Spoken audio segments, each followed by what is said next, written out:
Hey there, welcome back to episode 13, lucky number 13 of No Reservations, Kasey Anton, me, my guide to restaurant success. And this episode is all about strategies for navigating unforeseen challenges. And boy, if there is an industry that is known for that, it would be this one, the restaurant industry.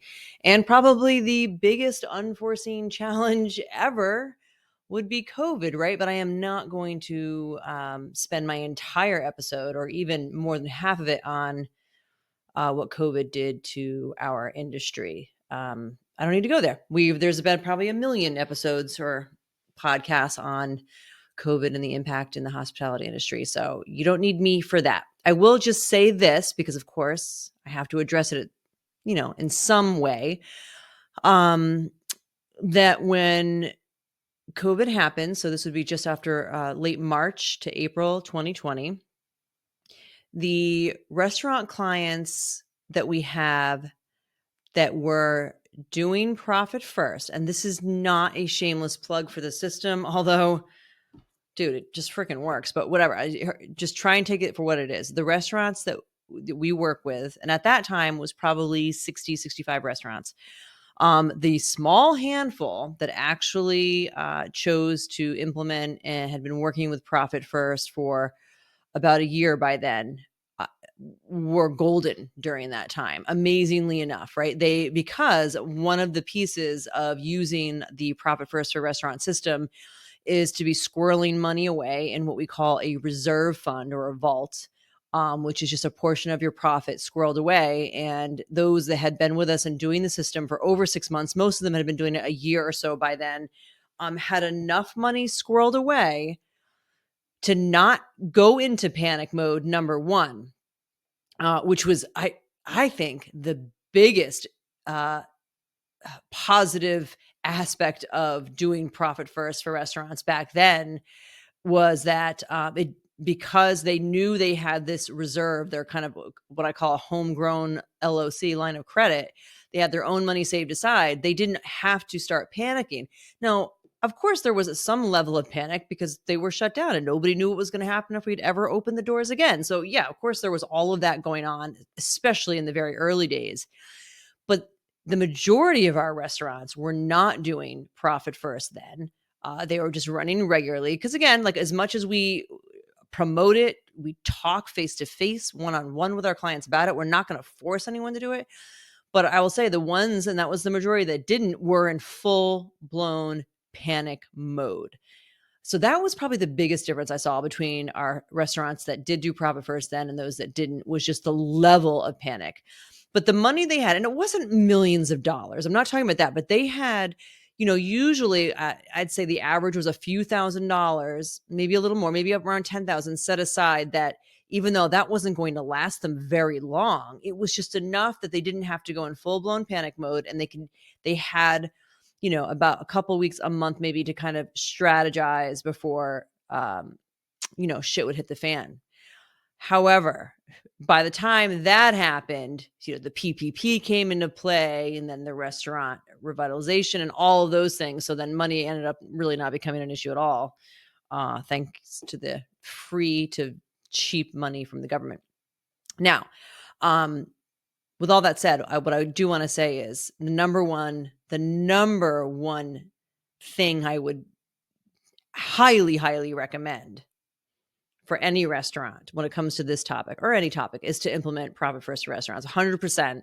It does so many amazing things for restaurants in general, not only just for cash flow, and making sure that your costs stay in line, finding money where you didn't know there was money, but then also when it comes to unforeseen challenges, just having, even if it's just a small amount that you build on, having that savings, that homegrown line of credit for yourself will just help your mental space when unforeseen challenges arise, because you know that you have, a bucket of money waiting for you somewhere. If you have to dive into it, you can. So that would be the first strategy. Absolutely, would be to implement profit first for restaurants in any business, but this is for restaurants. So there's that. Now, the second thing, I'm going to talk about three things. So the second thing I would talk strategy is in how you design your staff, or how you design the company structure, if you will, of your restaurant. You want to have a linchpin reality to your restaurant. And what I mean by linchpin is that no one person should be in one driver's seat or one seat of your restaurant that nobody else can fill. And therefore, if that person were to get hit by a bus, things would fall apart. You don't ever, ever, ever in any business, you do not want to have that happen, because then it's not really a business. It's more like a glamorous job. So what you do, you want to have a linchpin. And I think in the restaurant industry, it's easier to do it in that industry than a lot of others. One, because, it's not rocket science, and we're not, having surgeries or designing nuclear weapons, but we are, serving. So we're serving food and drinks. So you can definitely have recipes and people cross-trained when it comes to serving your food, making your drinks, etc. But and you probably do, right? You probably don't have just one wait staff or one bartender. So that's linchpin, just having a few people, multiple, even more if you're a bigger place, all trained in the same type of thing, all trained in the point of sale, all trained in sales, all trained in your menus. Got it. Where you don't always have this linchpin is in the kitchen, especially in the restaurants, the bistro, the food driven type restaurants. And you want that there. You might have a chef. You might be a chef driven restaurant with a chef in the big name. And of course, it would be great to have that chef in the kitchen as much as possible, but you don't want to have to rely on that. So you want to have redundancy, whether it's in the systems that you create, the menu cards or videos, or however you want to train people, whether it's just your sous chef. You want to have redundancy. You want to have enough people to have access to the information that it would take, that if that chef or that person got hit by a bus, things would keep running as seamlessly as possible. So that's the mentality. Now, you don't want the mentality that you want them to get hit by a bus. I hope you don't want that, but you want to be able, if you have that in mind, something happens and they can't come to work, are there others that can step in? And so usually in this point, I'll get some pushback of, I don't have the money or the time to train somebody to be the chef. And I'm not necessarily even asking you to do that. I'm just saying that you can create systems where if the chef in this example cannot get to work, you can still open the doors and still provide a great product and service to your clients. And maybe it will look a little bit different from when the chef is actually standing there in the kitchen. It might. You might have to do a slightly different menu. Maybe there are a couple of dishes that are newer, maybe, and only the chef does them or something like that. And for this night, the night that the chef gets hit by a bus, maybe you pull out a more standard, easy across the board winning menu that you can put out for that evening, and to make everyone happy, and for things to go along as smoothly and seamlessly as possible. And the same can be said when it comes to management, front of the house or back of the house management. So while there usually is a general manager, dining room managers, assistant managers, things like that, there should definitely be some crossover. And I would say there'd be a lot of crossover. And in general, the general manager should not necessarily be the only person in a role that does one thing. They should have, whether it's their assistant manager, whether it's a kitchen manager, maybe it's a lead bartender, lead server. You can design this, if you're a restaurant, any way you want, and have all of the actual tasks, like I'd call them like the rocks or the boulders of the work, assigned to other people. And the GM really should just be the one that kind of oversees it, not that they have their own boulder to hold type thing. And not all restaurants work that way. And honestly, they really should. It frees up so much more space for the GM to actually do the work that'll bring in more sales, make people more happy, make your employees and your customers more happy, et cetera.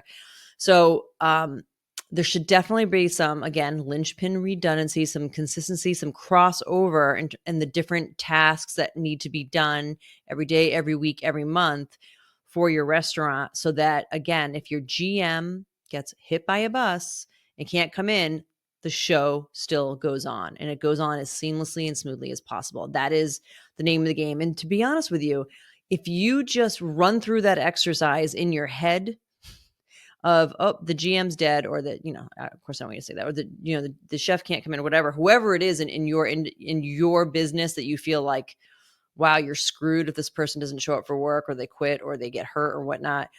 You want to just look at their task and how you can either slim them down and hand them out in case of an emergency, or how you can cross train over them.